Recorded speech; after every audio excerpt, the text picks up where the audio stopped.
നമസ്കാരം. പുതിയൊരു വർഷം വരാൻ പോവുകയാണ് 2023. ഈ 2023 നമുക്ക് സംഭവിക്കാൻ സാധ്യതയുള്ള ബ്രാൻഡിങ് ട്രെൻഡുകൾ എന്തൊക്കെയായിരിക്കും, എന്തെല്ലാം മാറ്റങ്ങളായിരിക്കും ബ്രാൻഡിങ് ലോകത്ത് വരാനായിട്ട് പോകുന്നത്, കമ്പനീസ് ഏതെല്ലാം രീതിയിൽ അവരുടെ ബ്രാൻഡിങ് സ്ട്രാറ്റജീസ് വരെയും. കാരണം ധാരാളം കമ്പനീസ്, ധാരാളം സ്ഥാപനങ്ങൾ ഡെഫിനറ്റ്ലി ഓരോ വർഷം കഴിയും തോറും പുതിയ പുതിയ ബ്രാൻഡുകൾ ഉണ്ടായിട്ട് വരുന്നു. അപ്പോൾ സ്വാഭാവികമായിട്ടും പുതിയ തന്ത്രങ്ങൾ ഉണ്ടാക്കിയേ വയ്ക്കോ ഒരു യുണീക്ക് ആവാൻ വേണ്ടിയിട്ട്, ഒരു സ്റ്റാൻഡ് ഔട്ട് ചെയ്യാൻ വേണ്ടിയിട്ട്.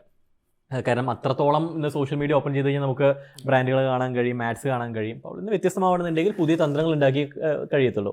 അപ്പോൾ 2023 വരാൻ സാധ്യതയുള്ള ബ്രാൻഡിങ് ട്രെൻഡുകൾ എന്തൊക്കെയാണ് എന്നുള്ളതിനെ കുറിച്ചിട്ടാണ് ഈ ഒരു വീഡിയോ നമ്മൾ സംസാരിക്കാൻ പോകുന്നത്. യെസ് ജീവൻ, നമ്മളിതൊരു പഠനത്തെ നമ്മുടെ നേരിട്ടുള്ള പഠനമല്ല, മറ്റൊരു സ്ഥാപനത്തിന്റെ പഠനത്തെ വെച്ചുകൊണ്ടാണ് നമ്മളിത് പറയുന്നത്.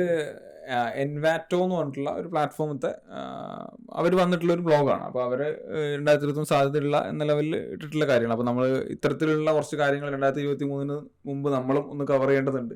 അപ്പോൾ നമ്മൾ അതിനെ ഒന്ന് അനലൈസ് ചെയ്യുക എന്ന് മാത്രമാണ് ഇവിടെ ചെയ്യുന്നത്. ഇത് നമ്മൾ ഇതാക്കി പറയുന്നതല്ല, ഇവർ പറഞ്ഞിട്ടുള്ള കാര്യമാണ്. അപ്പം ഇതൊരു കുറച്ചും കൂടി ഗ്രാഫിക് ഡിസൈനിങ്ങിന് ഇമ്പോർട്ടൻസ് ഉള്ള ഒരു പ്ലാറ്റ്ഫോം. അപ്പോൾ അവർ അതിന് പ്രാധാന്യം കൽപ്പിച്ചുകൊണ്ട് തന്നെയാണ് അവർ ഈ സാധനം എഴുതിയിട്ടുള്ളത്. ഇതെല്ലാം ഡിസൈനിങ് എന്ന് പറയുന്ന ആ ഒരു കോൺടെക്സ്റ്റ് സംസാരിക്കുന്നത് ആണ് ഇവർ ഇട്ടിട്ടുള്ളത്.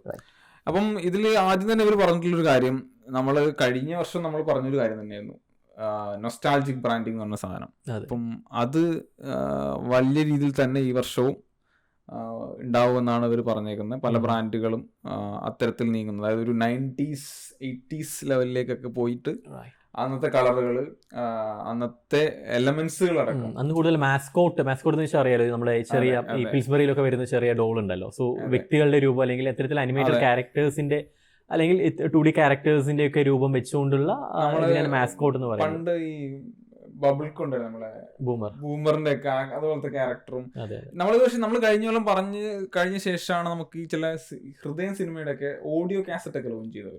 ശരി, നൊസ്റ്റാൾജിക് ബ്രാൻഡിങ്ങിന്റെ ഒരു ഭാഗമായിരുന്നു. നൊസ്റ്റാൾജി ആൾക്കാരിലേക്ക് അത് കേൾക്കാൻ വേണ്ടി ടേപ്പുകൾ പർച്ചേസ് ചെയ്ത ആൾക്കാരുണ്ടായിരുന്നു.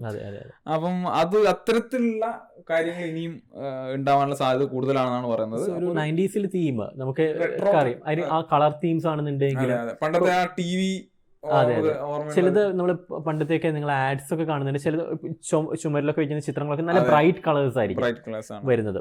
സോ അത്തരത്തിലുള്ള ബ്രൈറ്റ് കളേഴ്സ് വരാനായിട്ടുള്ള സാധ്യത വളരെ കൂടുതലാണ്. അന്നത്തെ ഫോണ്ടുകൾ ഓവർ സ്റ്റൈലിഷ് ആയിരിക്കത്തില്ല, പക്ഷെ കുറച്ച് ഫണ്ണി നിറഞ്ഞിട്ടുള്ള പ്രിന്റിംഗിൽ ഒരു ലിമിറ്റേഷൻ ആ ഫോണ്ടിൽ കാണാനുണ്ട്. അത് കുറച്ചും കൂടി ഒരു രസകരമായിട്ട് അവതരിപ്പിക്കുന്ന രീതികൾ ഒക്കെയാണ് ഒരു 90-50s ആ ഒരു പരിപാടികളിലാണ് കൂടുതലും.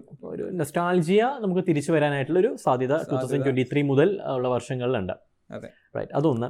പിന്നെ മറ്റൊന്ന്, കൂടുതൽ ഈ കളേഴ്സിന്റെ കാര്യത്തിലാണെന്നുണ്ടെങ്കിൽ എനിക്ക് തോന്നുന്നത് ഇപ്പോൾ ഇൻസ്റ്റാഗ്രാമിൽ കൂടുതൽ ഈവൻ അവരുടെ ലോഗോ തന്നെ ഗ്രേഡിയന്റ് ആണ്. 3-4 കളേഴ്സ് വെച്ചിട്ടാണ് അവരുടെ ലോഗോ ചെയ്തിട്ടുള്ളത്. അപ്പം ഈ ഗ്രേഡിയന്റ് കളേഴ്സ് ഒരു കാലത്ത് ഉണ്ടായിരുന്നില്ല. ഒരു 2-3 വർഷം മുമ്പൊക്കെ ഗ്രേഡിയന്റ് കളേഴ്സിന്റെ ട്രെൻഡ് കഴിഞ്ഞു, സിംഗിൾ കളറാണെന്നൊക്കെ ഉള്ള രീതിയിൽ ഇവൻ നമ്മളും അതിനെക്കുറിച്ച് പറഞ്ഞിട്ടുണ്ടായിരുന്നു. പക്ഷേ ഗ്രേഡിയന്റ് കളേഴ്സിലേക്ക് വരുന്നൊരു ട്രെൻഡ് നമുക്ക് പ്രതീക്ഷിക്കാം. അല്ല, അതിൽ ഒരു കാര്യം വെച്ചാൽ നമ്മൾ യൂസ് അനുസരിച്ചിരിക്കും. നമ്മൾ മുമ്പ് ലോഗോയുടെ കളറുകൾ ഒരു ബ്ലാക്ക് ആൻഡ് വൈറ്റിലേക്ക് പോകുന്നതിനെ കുറിച്ച് നമ്മൾ പറഞ്ഞിട്ടുണ്ട്. അപ്പൊ അത് പക്ഷെ നമുക്ക് ജനറൽ ഇപ്പോൾ കാറ് അല്ലെങ്കിൽ എല്ലായിടത്തും ഉപയോഗിക്കേണ്ട ലോഗോ ആണ്. ഇപ്പം ഇൻസ്റ്റാഗ്രാമിന്റെ കേസ് എന്ന് പറഞ്ഞാൽ അവരുടെ ആ കൂടെ നിൽക്കുന്ന ഒറ്റ പ്ലാറ്റ്ഫോമാണ്. അവർ അത് കളർഫുൾ ആയിട്ട് തന്നെ ചെയ്യേണ്ട ഒരു സ്ഥലം മാത്രമാണ്, അവർക്ക് മറ്റൊരു ഓപ്ഷൻ ഇല്ല. അപ്പൊ അവിടെ അത് സ്യൂട്ടബിൾ ആണ്.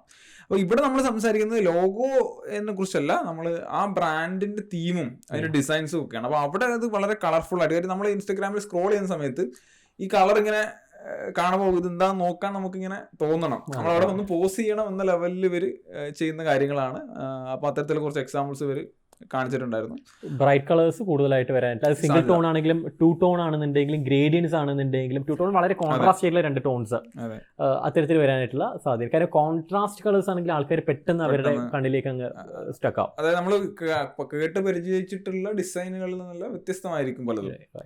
സോ അത്തരത്തിലുള്ള കളേഴ്സ് കോമ്പിനേഷൻസ്, ബ്രൈറ്റ് കളേഴ്സ് നമ്മൾ കാണുന്ന പോലെ ഒരു എന്താ തെറിച്ച് നിൽക്കുന്ന കളേഴ്സ് വരാനായിട്ടുള്ള സാധ്യതയുണ്ട്. പിന്നെ മറ്റൊന്നാണ് ഈ അൺസ്ട്രക്ചേർഡ് ആയിട്ടുള്ള ഡിസൈൻസ്. ഡിസൈനിങ് എന്ന് വെച്ചാൽ നമ്മുടെ മനസ്സിലൊരു തീം, ഒരു വട്ടം എന്ന് വെച്ചാൽ നമുക്കുണ്ട് അല്ലേ, അത് കൃത്യമായിരിക്കണം ആ ഒരു ഷേപ്പ് എന്ന് പറയുന്നത്. പക്ഷേ ഇത് അൺസ്ട്രക്ചേർഡ് ആണെന്നുണ്ടെങ്കിൽ എങ്ങനെ ഉണ്ടാവും? കോഴിമുട്ടയ്ക്ക് ഒരു ഷേപ്പ് ഉണ്ട്, പക്ഷെ അത് നമ്മൾ ഒന്ന് ഇളക്കി വരയ്ക്കുകയാണെന്നുണ്ടെങ്കിൽ അത് അൺസ്ട്രക്ചേർഡായി മാറും. പക്ഷേ ഈ അൺസ്ട്രക്ചേർഡ് ആയിട്ടുള്ള ഡിസൈൻസിന് വലിയ രീതിയിലുള്ള ഒരു പ്രസക്തി വരുന്ന വർഷങ്ങളുണ്ടാവും. നമ്മൾ പലപ്പോഴും ചില സംഭവങ്ങളൊക്കെ ചെയ്യുമ്പോൾ അലൈൻമെന്റ് പോലുള്ള കാര്യങ്ങളൊക്കെ വളരെ സൂക്ഷിച്ചൊക്കെ ചെയ്യും. അത്തരത്തിലുള്ള ഒന്നും നോക്കാതെ നമ്മളൊരു ഡിസൈനിങ് അസ്തെറ്റിക്സിനൊക്കെ വിപരീതമായിട്ട് ഡിസൈൻ എന്ന് വേണമെങ്കിൽ പറയാം, ആ ഒരു ലെവലിലേക്ക് തന്നെ. പക്ഷെ നമ്മളൊരു ഈ ഡിസൈൻ ബൗണ്ടറീസ് ഒക്കെ ലംഘിച്ചുകൊണ്ട് അത് പാക്കേജിങ്ങിലേക്ക് വരുമ്പോൾ ആയാലും ഒക്കെ വളരെ ഡിഫറെന്റ് ആയിട്ടുള്ള നമ്മൾ ഇങ്ങനെയൊക്കെ ചെയ്യാമല്ലോ. ഇപ്പം എക്സാമ്പിൾ നമ്മളെ നത്തിങ് ഫോണിന്റെ ബാക്കിൽ അങ്ങനെ നമ്മൾ ഇങ്ങനെയൊക്കെ വലിയ കാര്യമൊന്നും ഇല്ലെങ്കിലും ആ ഡിസൈനിന്റെ ഒരു എലമെന്റിലാണ് അവർ സെല്ല് നടന്നതും അവർ ബ്രാൻഡ് ബിൽഡ് ചെയ്തത്. അപ്പൊ അത് വലിയൊരു ഫാക്ടറാണ്. നമുക്ക് ഒരു കസ്റ്റമർ എന്നല്ല കൺസ്യൂമർ എന്ന ലെവലിൽ അല്ലാണ്ട് ഒരു ബ്രാൻഡ് ബിൽഡർ എന്ന ലെവലിൽ ചിന്തിച്ചു നോക്കുമ്പോൾ അവരാ ചെയ്ത സംഭവം ഒന്നുമില്ല, 2 ലൈറ്റ് പുറകെ കത്തിക്കാന്നേ ഉള്ളൂ, അത് ട്രാൻസ്പെറന്റ് ആക്കി. പക്ഷെ ആ ഒരു ഡിസൈൻ എസ്തെറ്റിക്സ് ഒക്കെ മാറ്റി മറിച്ചുകൊണ്ടുള്ള ഒരു പരിപാടി നമ്മൾ അതുവരെ കണ്ടിട്ടുള്ളതൊക്കെ വളരെ പ്ലെയിൻ അല്ലെങ്കിൽ അത്തരത്തിലുള്ള ഡിസൈൻസ് ആയിരുന്നു. റൈറ്റ്. അതൊന്നും പിന്നെ മറ്റൊന്ന്, ഈ എക്കോ ഫ്രണ്ട്ലി പ്രോഡക്ട്സിൽ വലിയൊരു മാറ്റം വരാനായിട്ട് സാധ്യത. നമ്മൾ ഈവൻ ഇതിനു മുമ്പ് നമ്മൾ പറഞ്ഞിരുന്നു, എക്കോ ഫ്രണ്ട്ലി എന്ന് വെച്ച് കഴിഞ്ഞാൽ പച്ച കളർ മാത്രമല്ല എക്കോ ഫ്രണ്ട്ലി എന്ന് പറയുന്നത്. മിനിമലിസം എന്ന് പറയുന്നത് എക്കോ ഫ്രണ്ട്ലിയിൽ വരുന്നൊരു പ്രധാനപ്പെട്ട ഭാഗമായിട്ട് വരുന്നുണ്ട്. വളരെ മിനിമലായിട്ട് അധിക കാര്യങ്ങളൊന്നുമില്ല. റൈറ്റ്. അവിടെ എങ്ങനെയായിരിക്കും മാറ്റങ്ങൾ വരുന്നത്? അവിടെ നമ്മൾ ഇവർ പറഞ്ഞതനുസരിച്ച് വളരെ മിനിമൽ, അതായത് ഒരു എക്സാമ്പിൾ ഇപ്പോൾ നമ്മൾ കാണിക്കുന്ന ഒരു ട്രാൻസ്പെറന്റ് പാക്കിംഗ്, അതിനകത്ത് എലമെന്റ്സ് അങ്ങനെ ഒരു ഐഡന്റിറ്റി ലെവലിലേക്ക് പോലും ഒന്നും ഇല്ലാത്ത ലെവലിലേക്കുള്ള സാധനങ്ങൾ, വളരെ ചെറിയ, ചിലപ്പോൾ ഒരു ഒറ്റ കളർ ഒരു മൂലയിൽ, അതൊക്കെ ആയിരിക്കും അതിനകത്ത് എലമെന്റ്സ്. പക്ഷെ നമ്മുടെ നാട്ടിലേക്ക് വരുമ്പോൾ പ്രശ്നം എന്ന് വെച്ച് കഴിഞ്ഞാൽ ഈ ആൾക്കാരെയും ഡിസൈനേഴ്സിനെ കുറ്റം പറയാൻ പറ്റില്ല. ഈ പച്ച കളർ കണ്ടാൽ മാത്രമാണ് ഇത് എക്കോ എന്ന് ചിന്തിക്കുന്ന ആൾക്കാരുള്ള നാട്ടിൽ പിന്നെ അങ്ങനെ ചെയ്ത് പറ്റത്തുള്ളൂ. അപ്പൊ അതിന്റെ അപ്പം അത് കുറെ ലൈറ്റ് കസ്റ്റമറൊക്കെ ഫോക്കസ് ചെയ്യുന്ന സമയത്താണെങ്കിൽ ഇത് ഈ പറഞ്ഞ പോലെ ഇത് ഇന്റർനാഷണൽ ബ്രാൻഡാണ്, ഇവർക്ക് ഇങ്ങനെ ചെയ്യുന്നത് പ്രശ്നമൊന്നുമില്ല. അപ്പം അത്തരത്തിലുള്ള ഒരു മാറ്റം നമ്മൾ വളരെ മിനിമലായിട്ടുള്ള, എന്നാൽ ഇപ്പോൾ കാർബൺ ന്യൂട്രൽ എന്നൊക്കെ പറയുന്ന സംഭവങ്ങളൊക്കെ വരുന്ന സമയത്ത് വളരെ പ്ലെയിൻ മിനിമൽ ഫോണ്ടുകളൊക്കെ വെച്ചുകൊണ്ടുള്ള പരിപാടികളാണ്.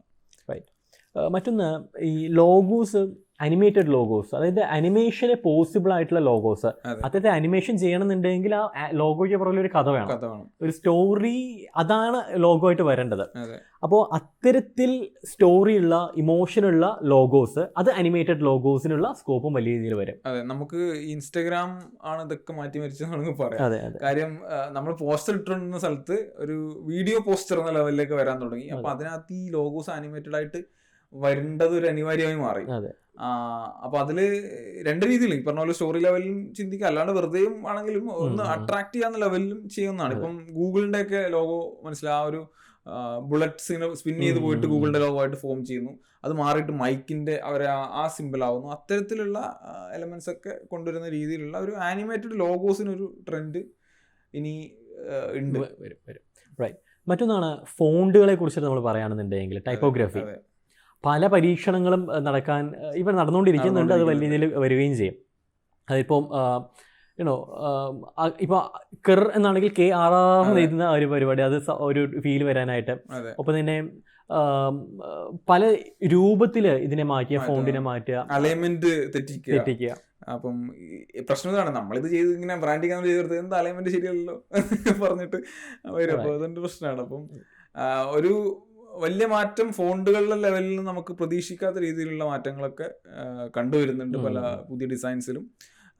അപ്പോൾ അതിൻ്റെ ഒരു പ്രൊജക്ഷൻ ആയിരിക്കുമല്ലോ അടുത്ത വർഷം. ഡെഫിനറ്റ്ലി. റൈറ്റ്. മറ്റൊന്ന്, ഈ ഹ്യൂമനിറ്റേറിയൻ ബ്രാൻഡ്സ് എന്ന് പറയുന്നത്, അതായത് ഇപ്പം ഒരു മനുഷ്യൻ എങ്ങനെയാണ് കൈകാര്യം ചെയ്യുന്നത്, അല്ലെങ്കിൽ ആ ഒരു ബ്രാൻഡ് കണ്ടു കഴിഞ്ഞാൽ ഓക്കെ ഇത് ഇന്ന വ്യക്തി, അല്ലെങ്കിൽ അതിനൊരു വ്യക്തിത്വം ഉണ്ടാവും, അത് മനുഷ്യരെ പോലെ തന്നെ ആയിരിക്കും. മനുഷ്യന്റെ ഹാൻഡ് റൈറ്റിംഗ് ഇപ്പോൾ ഈ ഒരു കാണുമ്പോൾ മനസ്സിലാവും, നമുക്ക് അതിൽ എഴുതിയിരിക്കുകയാണ്, അല്ലേ, ഒരു ഹാൻഡ് റൈറ്റിംഗ് വെച്ച് എഴുതിയിരിക്കുകയാണ്. അത് വെച്ചിട്ടാണ് അവർ സ്റ്റിക്കറിങ് ചെയ്തിട്ടുള്ളത്. നമ്മളിപ്പോൾ പുറകിൽ പെയിന്റിംഗ് ഉണ്ട്, നമ്മളെന്തിനാ പെയിന്റിംഗ് ഒരു ഫോട്ടോ വാങ്ങിച്ച് വെച്ചാൽ പോലെ ചോദിക്കും. അപ്പം ആ പെയിന്റിങ്ങിന്റെ ഒരു അഡ്വാൻറ്റേജ് വെച്ചാൽ അതിൽ കുറച്ച് ലിമിറ്റേഷൻ അല്ലെങ്കിൽ ഒരു പരിമിതി, മിസ്റ്റേക്കുകളും ഒക്കെ ഉണ്ട്. ആ മിസ്റ്റേക്കുകളാണ് അതിൽ ഹ്യൂമൻ ടച്ച്. അപ്പം അതിനാണ് നമ്മൾ കാശ് കൊടുത്ത് വാങ്ങിക്കുന്നത്. അപ്പം ഇപ്പോഴത്തെ ഒരു ഓട്ടോമേഷന്റെ കാലഘട്ടത്തിൽ മാക്സിമം ഹ്യൂമനൈസ് ചെയ്യുക അല്ലെങ്കിൽ ഹ്യൂമൻ ടച്ച് വരുന്ന കാര്യങ്ങൾക്കാണ് സ്കോപ്പും അല്ലെങ്കിൽ വാല്യൂ ഉള്ളത്. കാരണം അത് കുറഞ്ഞുകൊണ്ട് വരുമ്പോൾ അതിന് ഡെഫിനറ്റ്ലി വാല്യൂ. ഇപ്പൊ പണ്ടത്തെ കാലത്ത് 80s നോക്കുകയാണെന്നുണ്ടെങ്കിൽ അന്ന് കൂടുതൽ ഇത്തരം ഹ്യൂമൻ ടച്ചുള്ള സാധനങ്ങളായിരുന്നു. അന്ന് ഇത്തരത്തിൽ എന്തെങ്കിലും നല്ല രീതിയിൽ പ്രിന്റ് ചെയ്ത് വന്നു കഴിഞ്ഞാൽ തന്നെ അതൊരു വലിയൊരു സംഭവമാണ്. പക്ഷെ ഇന്ന് അങ്ങനെയല്ല, ഇന്ന് അതിനുള്ള സ്കോപ്പ് വളരെ കൂടുതലാണ്. കോണ്ടന്റ് ഉണ്ടാകണമെങ്കിൽ പോലും നമുക്ക് AI ബേസ് ഡെവലപ്പ് ചെയ്യാൻ വേണ്ടിട്ട് പറ്റും, എന്തൊക്കെയാണ് കീവേഡ്സ് അടിച്ചു കൊടുത്ത സാധനം ഉണ്ടാവില്ല. പക്ഷെ അതിൽ ഹ്യൂമൻ ടച്ച് കൊണ്ടുവന്നാൽ മാത്രം അതിലേക്ക് ആൾക്കാരിലേക്ക് എത്താൻ ഇനിയുള്ള കാലത്ത് കൂടുതൽ സാധിക്കത്തുള്ളൂ. അപ്പോൾ ഇത്തരത്തിൽ ഇതിപ്പോൾ ഒരു ഹണിയുടെ ബ്രാൻഡിന്റെ എക്സാമ്പിൾ അവർ കാണിച്ചിട്ടുള്ളത്. അതിൽ മൊത്തത്തിൽ അങ്ങനെ എഴുതിയിട്ട്, അപ്പോൾ ചില ബ്രാൻഡുകൾ ഇപ്പോൾ നമുക്കാണെങ്കിൽ അവർ അതിന്റെ പ്രൊഡക്റ്റ് ഒക്കെ അയച്ചു തരുന്ന സമയത്ത് കൈയും കൊണ്ടൊക്കെ എഴുതിയിട്ട് വരുന്നൊരു സംഭവം. ഇപ്പൊ നമ്മുടെ യൂട്യൂബിന്റെ പ്ലേ ബട്ടൺ വരുമ്പോൾ അതിനകത്തൊരു നോട്ട് ഉണ്ട്, പ്രിന്റഡ് ആണത്. ആ സാധനം ആ സിഇഒന്റെ ഹാൻഡ് റൈറ്റിംഗിൽ പുള്ളി തന്നെ എഴുതിയിട്ട് അയക്കുകയാണെങ്കിൽ ഓഫ് കോഴ്സ് അത് ചെറിയ പണിയല്ല, ബട്ട് സ്റ്റിൽ അങ്ങനെ അയച്ചിരുന്ന് നമുക്ക് കിട്ടുമുണ്ടാകുന്ന ഒരു ഫീലിംഗ് ഭയങ്കര. ഇപ്പൊ നമ്മൾ അതെടുത്ത് കളയും, അത് സൂക്ഷിച്ചു വെക്കാൻ മേ ബി സുന്ദർ പിച്ചയുടെ ഒരു ഒപ്പൊക്കെ ആയിട്ട് ഹാൻഡ് റൈറ്റിംഗ് വേണ്ട, പുള്ളിയാണത് അങ്ങനെയൊക്കെ ഒരു വലിയൊരു ഇതായ. അപ്പൊ അത്തരത്തിലുള്ളൊരു ചേഞ്ച് ഉണ്ട്. അപ്പോൾ ഇതൊക്കെയാണ് മേജറായിട്ട് വരുന്ന ഒരു മാറ്റങ്ങൾ ഈ ഒരു ബ്രാൻഡിങ് മേഖലയിൽ. അപ്പോൾ റൈറ്റ്, ഇപ്പോൾ നമ്മൾ കൂടുതലായിട്ട് ഡിസൈൻ ബേസ് ചെയ്തിട്ട് മാത്രമാണ് സംസാരിച്ചിട്ടുള്ളത്. അതെ, മാറ്റം എന്നതിനുപരിയായിട്ട് ഒരു അല്ലെങ്കിൽ ആ ഒരു കണ്ടിന്യൂഷൻ അത് നടന്നുകൊണ്ടിരിക്കുന്നത്, അത് കുറച്ച് വലിയ കാര്യമായിട്ട് തന്നെ വരാനായിട്ടുള്ള സാധ്യതയുണ്ട് എന്നുള്ളതാണ്. അപ്പൊ നമ്മളെ നാടും അതനുസരിച്ച് മാറിയാൽ നന്നായിരുന്നു, മോശമായിട്ടൊന്നും പറയാൻ പറ്റില്ല. അതൊക്കെ ഒരു റിലേറ്റീവ് ആണ്. എന്നാലും പുതിയ രീതിയിലുള്ള ബ്രാൻഡുകൾ വന്നു കഴിഞ്ഞാൽ നമുക്കും അഭിമാനിക്കാം. Okay, fine. സോ മറ്റൊരു വിഷയമായിട്ട് മറ്റൊരു വീഡിയോയിൽ കാണാം. അതുവരെ Siju Rajan signing off and Jeevan signing off. By.